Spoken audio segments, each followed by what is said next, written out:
Des forces de l'ordre bloquent les 5 rues qui mènent à la Bourse du Travail, point de départ de la marche contre la vie chère.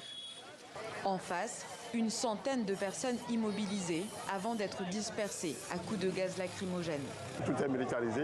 Nous prenons hâte de ça.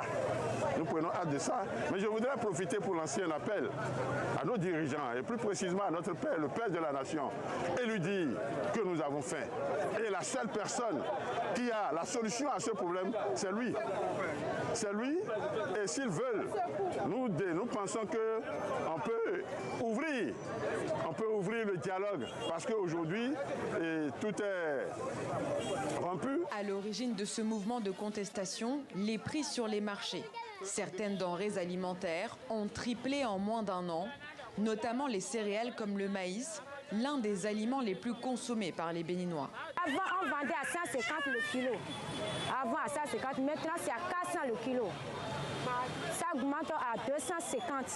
Le sac qui compte 100 kilos, c'était à 15 000.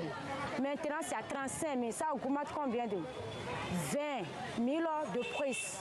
Pour ce docteur en sciences économiques, pour comprendre cette hausse des prix, il faut regarder du côté des enjeux politiques et climatiques. La fermeture des frontières entre le Niger et le Bénin, jusqu'à un passé récent, même si d'autres estiment que les frontières sont toujours fermées du côté du Niger.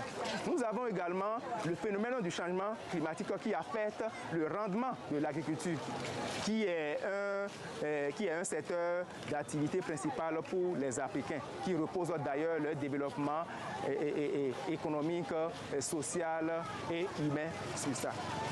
En guise de solution, le ministre de l'Industrie et du Commerce a mis en place un numéro vert début avril, le 113. Il permettrait aux consommateurs de se plaindre et de dénoncer les commerçants au prix trop élevé.